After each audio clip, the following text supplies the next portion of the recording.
हम बात कर रहे हैं ग्राफ थ्योरी के बेसिक टर्मिनोलॉजी के ऊपर। प्रीवियस लेक्चर में हमने ग्राफ थ्योरी के कुछ टर्म्स डिफाइन किए, उनके ऊपर बात की। इस वीडियो लेक्चर में भी कुछ रिमेनिंग टर्म्स के ऊपर हम बात करेंगे जो कि ग्राफ थ्योरी को समझने के लिए बहुत इंपॉर्टेंट हैं। तो पहले बात करते हैं कनेक्टेड एंड डिसकनेक्टेड ग्राफ्स की।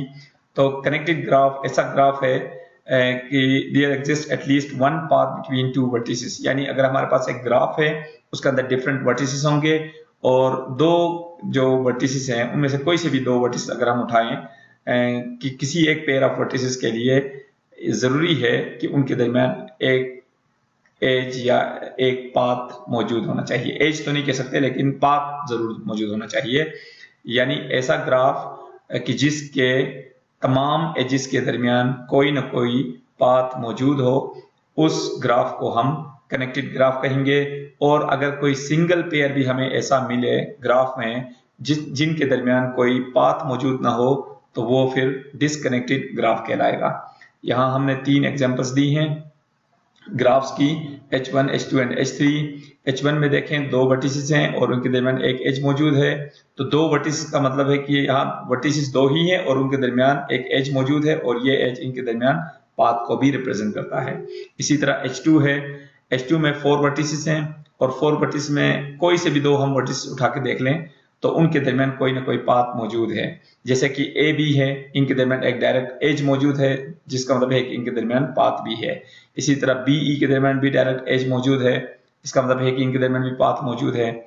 लेकिन A और E के दरमियान डायरेक्ट एज मौजूद नहीं है, लेकिन ऊपर हमने बात एज की नहीं की है बल्कि हमने कहा कि एटलीस्ट वन पाथ होना चाहिए। तो A E के दरमियान एज मौजूद नहीं है लेकिन A E के दरमियान पाथ मौजूद। और वो पाथ कौन सा है? पाथ को हमने कैसे डिफाइन किया हुआ है पहले। पाथ का मतलब ये है कि वर्टिसेस का ऐसा सीक्वेंस कि जिसमें कंजेक्टिव वर्टिसेस एडजेसेंट हो। तो A और E के दरमियान ऐसा सीक्वेंस हम बना सकते हैं। वो कौन सा है सीक्वेंस? A B और E का। A B और E वर्टिसेस का ऐसा सीक्वेंस है जिसमें कंजेक्टिव वर्टिसेस जो है वो एडजेसेंट है, यानी A B एडजेसेंट है और B E एडजेसेंट है। इसका मतलब ये हुआ कि A और E के दरमियान पाथ मौजूद है। इसी तरह B D के दरमियान भी देखें डायरेक्ट एज मौजूद नहीं है लेकिन B E D के दरमियान पाथ मौजूद है। वो पाथ कैसे है? पाथ का मतलब सीक्वेंस, एक वर्टिसेस का सीक्वेंस कि जिसमें कंजेक्टिव वर्टिसेस एडजेसेंट हो। और B D के दरमियान वो सीक्वेंस कौन सा है? B E और D, यानी ये सीक्वेंस B E और D जिसमें B E कंजेक्टिव हैं, E D कंजेक्टिव हैं और जो कंजेक्टिव वर्टिसेस हैं वो एडजेसेंट भी हैं। इसका मतलब ये हुआ कि H2 एक कनेक्टेड ग्राफ है, जबकि H3 जो है वो कनेक्टेड ग्राफ नहीं है। कनेक्टेड इसलिए नहीं है कि हम बात करें AB की या बात करें AC की तो इनके दरमियान कोई पाथ मौजूद नहीं है। मसलन अगर हम AC के दरमियान पाथ बनाने के लिए हम एक सीक्वेंस कंसीडर भी करते हैं A B और C, तो A B कंजक्टिव वर्टिसेस हैं जो कि एडजेसेंट नहीं है, क्योंकि एडजेसेंट तब हो सकते हैं जब वो किसी सिंगल एज के एंड पॉइंट्स हों और A और B किसी एज के एंड पॉइंट्स नहीं है। इसका मतलब ये हुआ कि H3 एक डिसकनेक्टेड ग्राफ है। फिर बात करते हैं सब ग्राफ्स की। सब graph of a graph G is a graph H such that V of H is subset of E of G and E of H is subset of E of G and the assignments of the endpoints to edges in H is same as in G।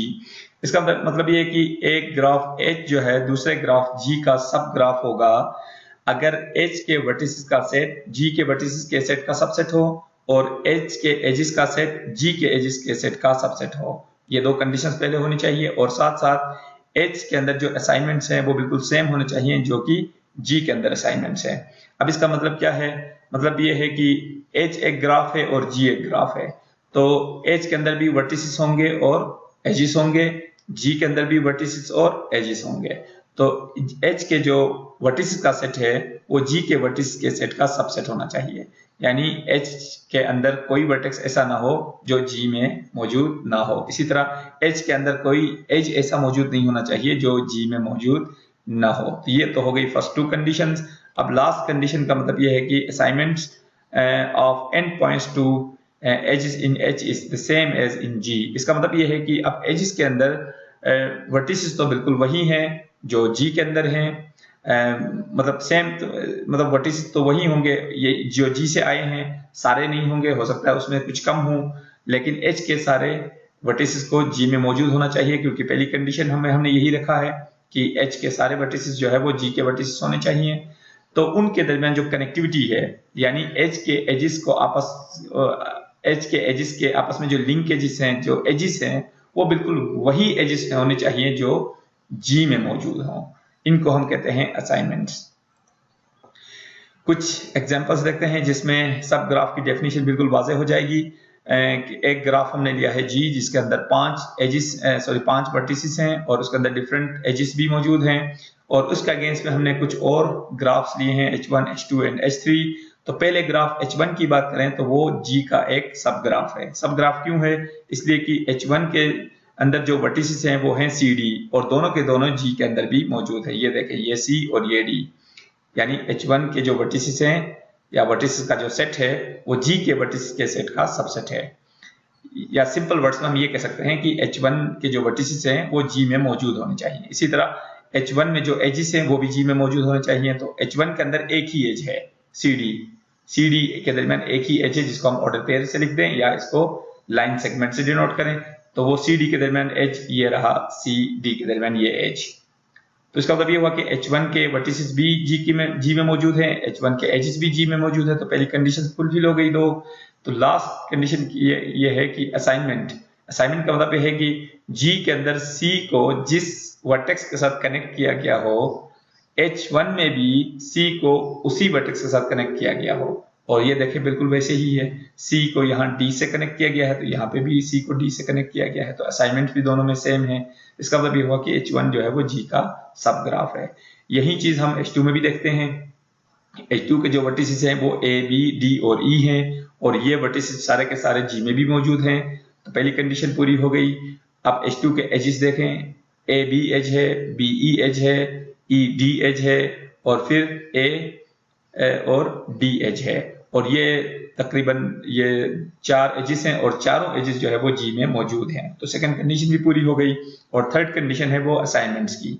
Assignment का मतलब ये है कि graph जी के अंदर ए को जिस vertex से मिलाया गया है, H2 में भी ए को उसी वर्टेक्स से मिलाया गया हो। और बिल्कुल वैसे ही है, यहाँ ए को डी से मिलाया गया है, यहाँ पे भी ए और डी को मिलाया गया है। यहाँ बी को ई से मिलाया गया है, यहाँ पे भी बी को ई से मिलाया गया है। यहाँ पे जो डी है, एक बी से भी मिलाया गया और एक और डी से भी मिलाया गया। तो यहाँ पे भी देखें, एक और बी से भी मिलाया गया, एक और डी से भी मिलाया गया। तो इसका मतलब ये है कि सारी असाइनमेंट्स जो हैं बिल्कुल वही हैं H2 में जो जी के अंदर है। इसका मतलब ये हुआ कि ये भी जी का एक सब ग्राफ है। इसी तरह H3 के अंदर भी ये चीज देख सकते हैं, वो भी जी का एक सब ग्राफ है। फिर बात करते हैं एडजेसेंसी, इंसिडेंस एंड डिग्री की। तो इससे पहले हम एज्यूम करते हैं एक एज जिसको हम EI से डिनोट करते हैं, और EI एज लिखने के हमारे पास दो तरीके हैं। या तो हम उसको एक ऑर्डर पेयर में लिख दें, या तो उसको एक लाइन सेगमेंट की मदद से उसको डिनोट करें। तो हमने यहाँ पे दोनों नोटेशंस दी हुई है, और उसके जो दो वर्टिसेस हमने लिए हैं, जाहिर है एक एज के दो वर्टिसेस होंगे, तो दोनों वर्टिस को हमने VJ और VK का नाम दिया है। यानी एक एज है जिसके एंड पॉइंट्स VJ और VK हैं, यानी ये एक एज है, VJ और VK उसके एंड पॉइंट्स हैं। तो ऐसी सिचुएशन में VJ और VK आपस में एडजेसेंट कहलाएंगे। ये बात हम पहले भी कर चुके हैं कि two vertices are adjacent if they are end points of an edge, यानी दो वर्टिसेस एडजेसेंट होंगे अगर वो किसी एक एज के एंड पॉइंट्स हों। तो यहाँ हमने कहा कि EI जो है वो एक एज है जिसके एंड पॉइंट्स VJ और VK हैं। तो इसका मतलब ये हुआ कि VJ और VK आपस में एडजेसेंट कहलाएंगे। तो ये हो गई एडजेसेंसी। फिर बात करते हैं इंसिडेंस। तो जब EI एक एज हो जिसका इनिशियल पॉइंट VJ है, फाइनल पॉइंट जो है वो VK है, या इसके and points VJ and VK हैं, तो वो एज जो है वो VJ के ऊपर इंसिडेंट कहलाएगा। यानी जो फर्स्ट वर्टेक्स है उसके ऊपर वो इंसिडेंट कहलाएगा। यानी EI is incident over VJ। अगर ये एज हमारे पास AB होता तो हम कहते हैं EI is incident upon A। अगर हमारे पास जो एज है वो XY हो तो हम कहेंगे कि EI is incident upon X। यानी जो एज है हमारे पास उसके फर्स्ट वर्टेक्स के ऊपर ये एज इंसिडेंट कहलाएगा। लास्ट चीज है इसमें डिग्री की। Degree of a vertex v k is the number of edges incident upon v k. Edge के इंसिडेंस को हम ऐसे भी डिफाइन कर सकते हैं कि एक एज जो है वो किसी वर्टेक्स के ऊपर इंसिडेंट कहलाएगा कि अगर वो एज उस वर्टेक्स से ओरिजिनेट हुआ है या उससे जो है वो स्टार्ट हुआ है या उस पे एंड हुआ है, तो वो एज उस वर्टेक्स के ऊपर इंसिडेंट कहलाएगा। तो या इस तरह हम डिग्री जो है वो इजीली डिफाइन कर सकते हैं कि किसी वर्टेक्स की डिग्री का ये मतलब है कि उस वर्टेक्स से कितने एजेस जनरेट हुए हैं या उससे स्टार्ट हुए हैं या उससे ओरिजिनेट हुए हैं। तो जितने एजेस उस वर्टेक्स से ओरिजिनेट होंगे उन एजेस की तादाद को हम डिग्री कहते हैं।